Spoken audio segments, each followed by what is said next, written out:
The water rippled with golden light as Penelope Ford's tears fell into the creek, each one carrying a fragment of her shattered dreams. The letter crumpled in her hand contained the news she had dreaded for months. Her father's ranch was lost, the bank foreclosing without mercy despite his recent passing. Colorado Territory in 1875 was no place for a woman alone, yet here she stood, with nowhere left to turn. "You'll walk back beside me," came a deep voice from behind, startling her from her grief. Penelope whirled around, her honey-brown hair escaping its pins as she faced the stranger. He sat atop a chestnut stallion, silhouetted against the fading light of dusk.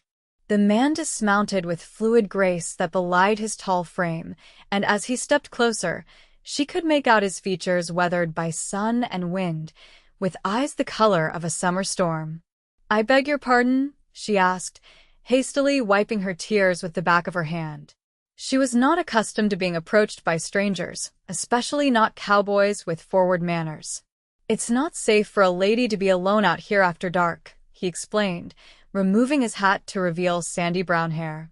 "Name's Owen Edwards. I work at the Circle T ranch yonder." He gestured toward the hills. "I can escort you back to town."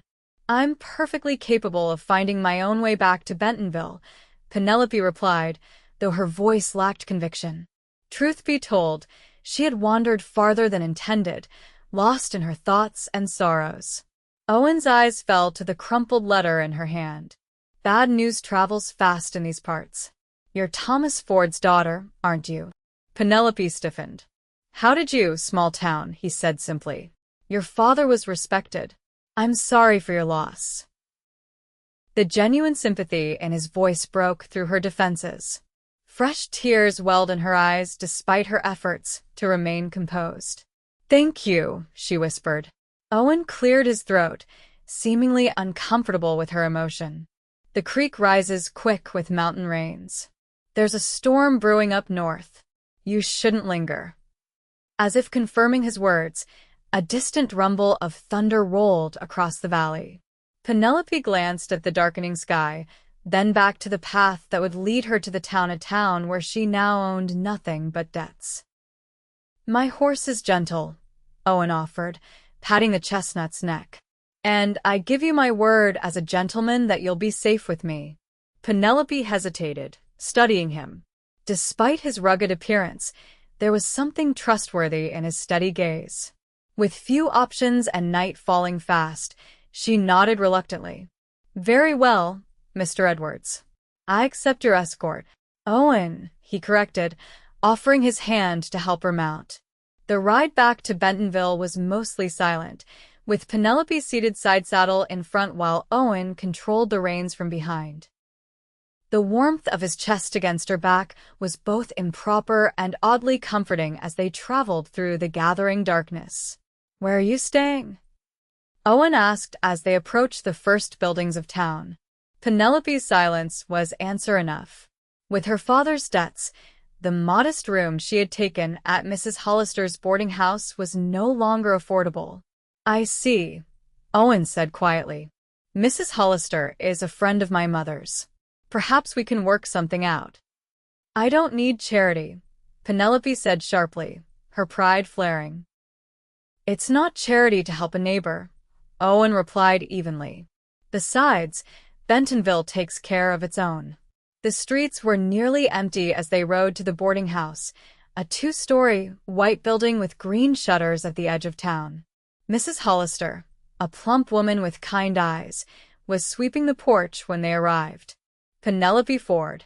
"We've been worried sick about you, child," she exclaimed, then noticed Owen. "Evening, Owen. I see you've brought our girl home safe." "Found her by Willow Creek," Owen explained, dismounting before helping Penelope down. "Mrs. Hollister, Miss Ford might need to discuss her arrangements with you." The older woman's face softened with understanding. "The bank men came by looking for you earlier, dear. Nasty business, that." Penelope's cheeks burned with humiliation. "I'll gather my things right away." "Nonsense," Mrs. Hollister said firmly. Your father saved my William's life in the mining accident of '68. You'll stay as long as you need. But I can't pay. We'll work something out, the landlady insisted. I could use help with the cooking and cleaning. The miners pay good money for home-cooked meals. Relief flooded through Penelope, followed quickly by gratitude. Thank you, Mrs. Hollister. I'm a good cook, and I learn quickly. Owen cleared his throat. If you ladies will excuse me, I should be getting back to the ranch. Not before you've had something to eat, Mrs. Hollister declared. There's stew on the stove. Before Penelope could thank him properly, Owen was ushered inside by the determined landlady. They shared a simple meal in the kitchen with 2 miners who boarded there. Afterward, Owen rose to leave. Thank you, Mr. Edwards, Penelope said softly as she walked him to the door. I'm not sure what would have happened if you hadn't come along. Owen replaced his hat, his expression unreadable in the dim lamplight. Just doing what any man would do, Miss Ford. Good night. Penelope watched him ride away, unaware that their paths would cross again sooner than either expected. The following weeks were a whirlwind of adjustment for Penelope. Mrs. Hollister proved to be a demanding but fair employer, and Penelope threw herself into the work of cooking, cleaning, and serving meals to the boarders. Her days began before dawn, and often ended well after dark, but the physical labor helped dull the ache of her loss.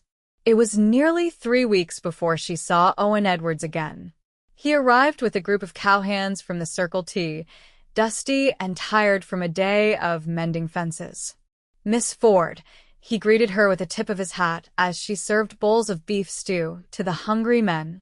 Mr. Edwards, she replied with a small smile. I trust you've been well? Can't complain, he said, accepting the bowl she offered. Their fingers brushed briefly, and Penelope felt an unexpected flutter in her chest. As the men ate, she learned that Owen was not merely a ranch hand but the foreman of the Circle T, responsible for a dozen cowboys and thousands of acres of grazing land.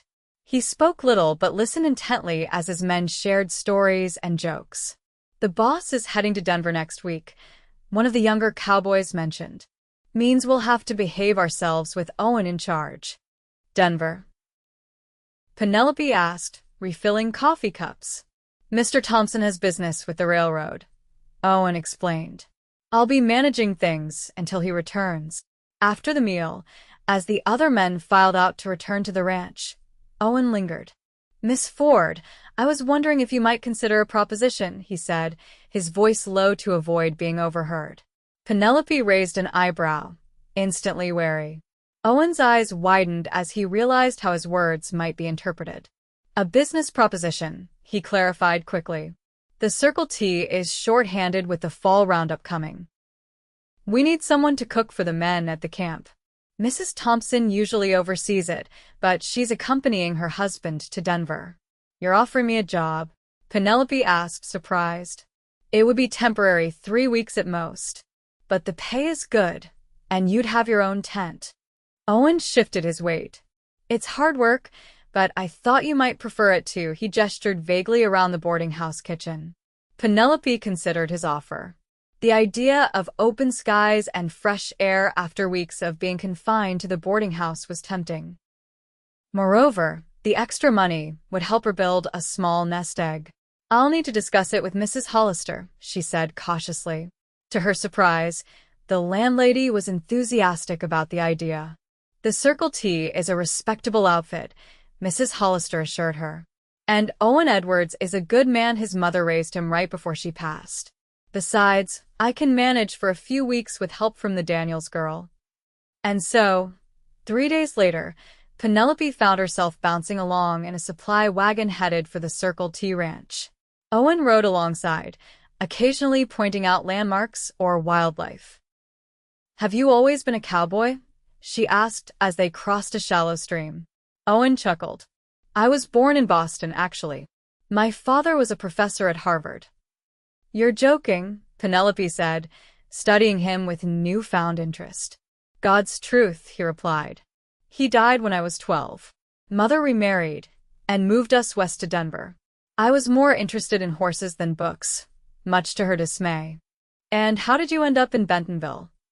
Followed the herds, Owen said simply. Started as a drover, worked my way up. Mr. Thompson recognized I had a head for figures as well as cattle. Been his foreman going on 5 years now. Penelope found herself sharing her own story in return how her mother had died of consumption when she was a girl. Our father had moved them west for a fresh start, his dreams of building a cattle empire ending with a broken leg that never healed properly, leading to his early death. The Circle T Ranch sprawled across a picturesque valley, with a main house perched on a gentle rise overlooking corrals, barns, and bunkhouses. Beyond, rolling hills gave way to distant mountains, their peaks still capped with snow despite the late summer heat. Mrs. Thompson, a handsome woman in her 50s, welcomed Penelope warmly and showed her the chuck wagon she would be using for the roundup. It's fully stocked, she explained. Cookie left us last month. His rheumatism got too bad for trail work. The men are simple in their tastes, but they work hard and eat accordingly. Penelope quickly settled into her new routine. Each morning, she rose before dawn to prepare breakfast for the cowhands. By midday, she had the chuck wagon packed and moved to wherever the men were working, serving hearty midday meals before returning to prepare dinner at the main camp. The work was exhausting but satisfying. For the first time since her father's death, she felt purposeful, needed. And though she would never admit it, she found herself looking forward to Owen's brief visits to the chuck wagon throughout the day. A week into the roundup, disaster struck. A sudden thunderstorm spooked the herd they had been gathering, triggering a stampede. 2 cowboys were injured, one with broken ribs, the other with a nasty gash on his leg that Penelope helped clean and bandage. You're good at this, Owen remarked, watching her work with steady hands despite the chaos around them. My father was often injured, she explained. I learned out of necessity. That night, after the injured men had been settled and the herd calmed, Owen joined Penelope by the cook fire. The other cowboys, exhausted from the day's events, had already turned in. I've been meaning to ask, Owen said, accepting the cup of coffee she offered. What will you do after the roundup? Penelope stared into the flames. I don't know, she admitted. Mrs. Hollister has been kind, but I can't impose forever. I've been saving to perhaps open a small bakery or cafe in town, but it will take time. What about your father's ranch? The bank owns it now, she said bitterly. 20 years of my father's life, gone in a single stroke of a pen. Owen was quiet for a moment. Which bank? First National of Bentonville. Why? Just curious, he said, but something in his tone made Penelope look at him sharply. The conversation shifted to lighter topics, and for the first time, Penelope found herself laughing genuinely as Owen shared stories of his early, clumsy days as a cowhand. As the fire died down, Owen stood to leave. You should get some rest. Tomorrow will be another long day. On impulse, Penelope caught his hand. Thank you, Owen. For the opportunity, I mean. In the firelight, his eyes seemed to darken. For a moment, she thought he might say something more, but he simply squeezed her hand before releasing it. Good night, Penelope, he said softly, using her given name for the first time. She watched him walk away, acutely aware of a shift in their relationship that she couldn't quite define. The next 2 weeks passed in a blur of activity. The roundup progressed well despite the earlier setback, and Penelope found her confidence growing with each meal she successfully prepared for the hungry cowboys. Many of the men, initially skeptical of a lady cook, became her champions, praising her biscuits and stews to anyone who would listen. Owen, for his part, kept a respectful distance, though Penelope often caught him watching her when he thought she wasn't looking. Their conversations, when they occurred, were friendly but brief, both seemingly aware of the boundaries their positions imposed. The day before the Thompsons were due to return from Denver, Penelope woke to find a small wildflower placed beside her coffee pot. No note, No explanation, just a simple purple blossom that matched the ones she had admired on their ride to the ranch. That evening, as she was packing up the chuck wagon for the final time, Owen approached. "Could you spare a moment?" he asked, his usual confidence tempered with an uncharacteristic hesitancy. "Of course," she replied, wiping her hands on her apron.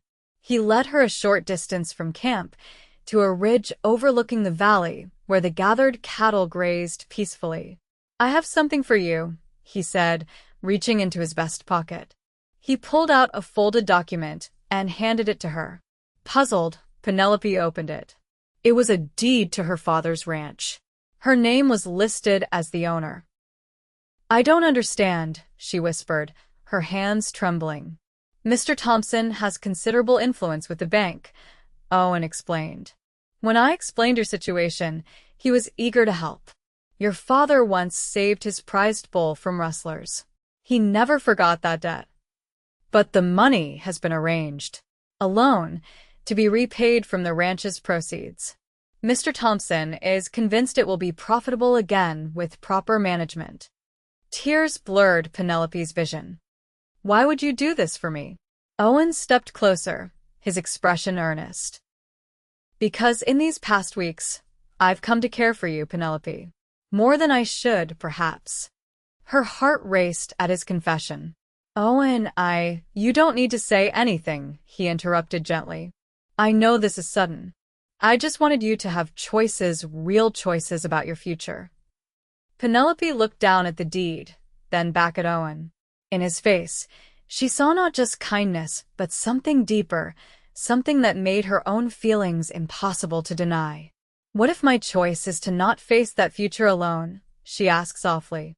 The hope that kindled in his eyes gave her courage. "I've been alone since my father died," she continued. "But these weeks at the Circle T, working alongside you and the men, I've felt part of something again.